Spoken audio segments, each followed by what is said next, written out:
మీరు చైర్మన్ పదవికి మీకు ఇంకా పదవి కాలం ఉంది కదా! మీరు ఎందుకు ముందుగానే రాజీనామా చేశారు? అవినీతి జరిగిందనే మాట మీ శాఖలో బయట గట్టిగా వినిపిస్తున్న మాట వాస్తవం కాదా? నేను చైర్మన్‌గా ఉన్నప్పుడు లిట్‌కాప్ చైర్మన్‌గా ఉన్నారు కదా మీ ఏపీకి. ఉన్నాను. మరి ఎందుకు మీ పదవి కాలం అయిపోయిందా? మీరు రాజీనామా చేశారా?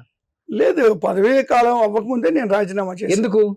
నైతిక బాధ్యత వహించి రాజీనామా చేశాను. ఎందుకంటే మరి ఒక పార్టీ అధికారంలోకి వచ్చిన తర్వాత వేరే పార్టీ, మరి నేను ఈ వేరే పార్టీ నుంచి గెలిచినటువంటి వ్యక్తిగా నేను అందులో కొనసాగడం మంచిది కాదని నాకని కొంతమంది కొనసాగుతారు, అది వేరే విషయం. నాకైతే ఏపీ ఫుడ్ కమిషనర్ విజయ ఆయన రెడ్డి ఆయన ఉన్నారు కదా, ఆయన కొనసాగుతున్నారు కదా, విజయ్ ప్రతాప్ రెడ్డి గారు. కొంతమంది కొనసాగుతారు, బట్ నా మనసుకి అది మంచిది కాదు అనిపించింది. కొంతమంది మిత్రులు కూడా ఆశని కొనసాగమని కూడా ప్రపోజ్ చేశారు.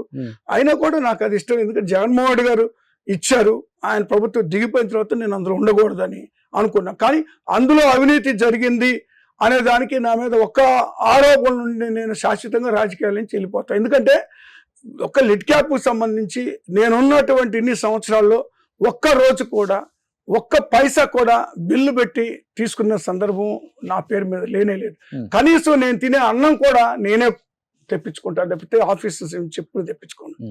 ఆఫీస్కి సంబంధించినటువంటి డబ్బులు నేను ఖర్చు పెట్టను. నేను నాకు ఏదైతే ప్రభుత్వం ఇస్తుందో దానికి మళ్ళీ నేను ఈ రాష్ట్రంలో ఎంతో మంది వస్తారు నా దగ్గర కలవడానికి. వచ్చిన ప్రతి ఒక్కరికి నేను భోజనం పెట్టి పంపిస్తాను, మర్యాదలు చేస్తాను. ఆఫీస్కి వస్తే నా ఇంటికి వచ్చినట్టే భావిస్తాను. నేను ఖచ్చితంగా నా ఆఫీస్కి వచ్చిన వాళ్ళు అన్నం తినకుండా పోయే పరిస్థితి ఉంది.